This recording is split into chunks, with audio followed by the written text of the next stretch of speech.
Est-ce que Luffy est un bon capitaine? Pour répondre à cette question, on va avoir besoin d'analyser sa dispute avec Usopp à Water 7 pour décider si le comportement de Luffy était justifié ou pas.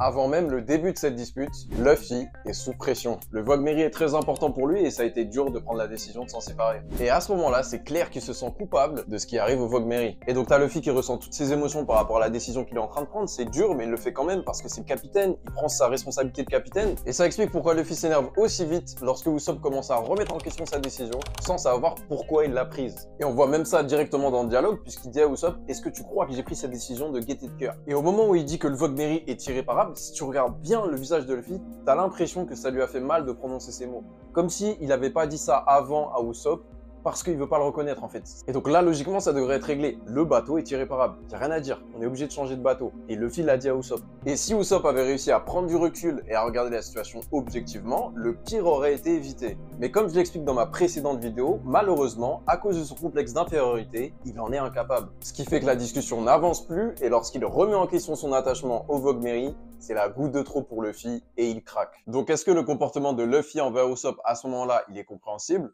Oui. Mais maintenant, pour savoir s'il est justifiable, il faut répondre à une deuxième question. Comment doit se comporter un bon capitaine? Et c'est une thématique plutôt récurrente pour Luffy, puisque à ce moment-là de l'histoire, plusieurs personnages lui ont déjà fait des remarques sur le sujet. Vivi à Drum Island, lorsque Luffy voulait se battre contre les habitants au lieu de leur demander de l'aide pour soigner Nami, et à Iceberg à Water 7, lorsque Luffy refusait de changer de bateau. Et si on devait résumer le message véhiculé par ces deux événements, je dirais que c'est qu'un bon capitaine doit savoir garder la tête froide et prendre la décision qui priorise la sécurité des membres de son équipage. Il doit la placer au-dessus de son ego personnel, comme Vivi l'a fait à Drum Island en s'agenouillant pour demander de l'aide pour Nami, au-dessus de n'importe quel attachement à un bien physique, comme par exemple le Wogmeri, et finalement même au-dessus de sa propre sécurité. Et en soi, c'est ce que Luffy a fait ici. Même si intérieurement il voulait pas abandonner le Wogmeri, il a décidé pour la sécurité des membres de son équipage de changer de bateau. Si on prend ça en compte, est-ce qu'on peut dire que dans cette scène, il a été un bon capitaine? Non. Parce que même si son jugement était bon par rapport au Wogmeri, il n'a pas pris la bonne décision par rapport à comment gérer le refus d'obtempérer d'Usopp. Il laisse la situation lui échapper des mains et il finit par s'en prendre physiquement à Usopp. Et du coup, qu'est-ce qu'il aurait dû faire? On va essayer de répondre à cette question en opposant ce que Luffy a fait avec ce qu'aurait fait le roi Cobra de la famille Nefertari, qui est décrit comme étant un bon leader.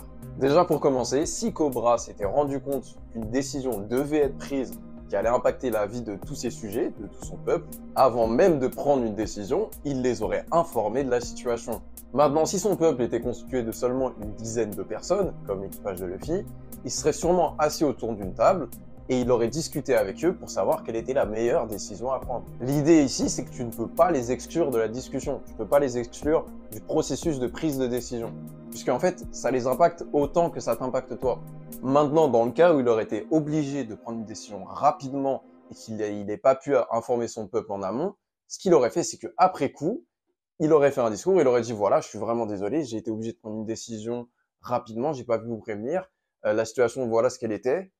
Avec cette situation, je me suis dit que le meilleur choix possible, c'était de faire ça, et du coup, je l'ai fait. Et donc maintenant, si on fait le parallèle avec la situation de Luffy, Luffy a pris une décision par rapport au Wogmeri avant même d'en avoir parlé avec Usopp. Donc il l'a complètement exclu du processus de décision. Et lorsque Usopp n'est pas d'accord avec lui et qu'il commence à le pousser, c'est là qu'il perd son calme et qu'il a recours à la violence plutôt qu'à la parole.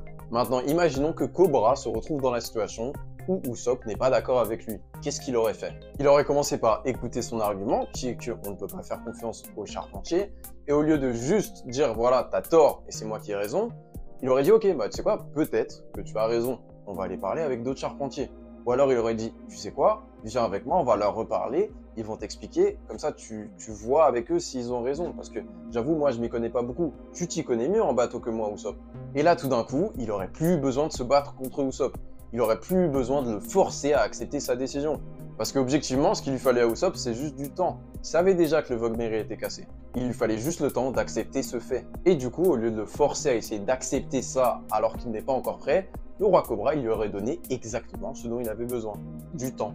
Donc maintenant qu'on a vu ce qu'aurait fait un bon roi ou un bon capitaine dans cette situation, c'est assez clair que ce qui manque à Luffy pour pouvoir gérer ce genre de situation, c'est des compétences en communication. Il est juste incapable de parler autant avant d'agir. Et ça soulève la question de: est-ce que Luffy sera un jour capable de faire ça, de faire ce que Cobra aurait fait dans cette situation?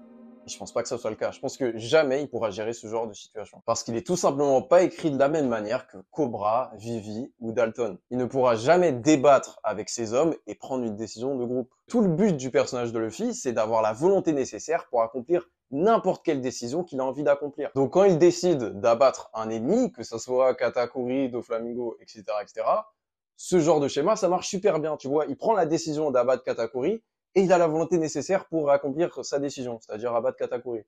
Par contre, pour les décisions de groupe, bah, tu repasseras, parce qu'il a pris sa décision et il n'y a rien qui peut le faire changer, quoi. Et si tu y réfléchis, tu te rends compte qu'à travers tout One Piece, Luffy ne prend pratiquement jamais de décision de groupe. C'est-à-dire qu'il ne participe jamais aux décisions de groupe, aux débats, tout ça. Il fait pas ça. Et c'est pas pour rien. C'est pas pour rien qu'il suit jamais les plans. C'est parce qu'il en est pas capable. Il n'est pas écrit pour ça. Il est écrit pour, genre, ne suivre que ce qu'il a, lui, envie de faire. Maintenant qu'on a vu ça, ça soulève une dernière question. Est-ce que, même en sachant ça, même en sachant que Luffy n'est pas capable de prendre des décisions de groupe et d'avoir des débats, est-ce que Luffy peut quand même être considéré comme un bon capitaine? Dans le monde de One Piece, ça a l'air d'être le cas. Luffy est mis en avant comme étant un bon meneur, malgré ses défauts. Et peut-être qu'au final, c'est tout ce qui compte, le fait que son équipage le considère comme un bon leader. Mais maintenant, si on extrapole et qu'on se pose la question de est-ce que dans le monde réel, Luffy serait un bon leader, je pense que non. Parce que fondamentalement, si t'es pas capable de communiquer efficacement, bah, tu peux même pas travailler en équipe. Donc, je vois pas comment est-ce que tu pourrais diriger des hommes. Et c'est pour ça que la personne qui s'occupe de diriger l'équipage de Chapeau de Paille, c'est Nami, c'est pas Luffy. Je veux dire, Luffy, il s'occupe des gros combats et du recrutement. C'est tout. Le reste du temps, il dort et il mange. Voilà, évidemment, c'est une question un peu farfelue, puisque j'applique la logique du monde réel sur un manga, sur un personnage de manga. Mais moi, je trouve ça quand même fascinant de prendre ces personnages qui n'existent pas vraiment et de se dire, OK, est-ce que dans la vraie vie, ça marcherait ce qu'ils font? N'hésitez pas à me dire en commentaire si vous avez des perspectives différentes sur ce sujet, parce que ça m'intéresse toujours et je pense pas avoir raison ou quoi que ce soit. Merci d'avoir regardé jusque-là. Si ça vous a intéressé, n'hésitez pas à vous abonner. Et à partir de maintenant, je vais sortir une vidéo chaque semaine, tous les dimanches.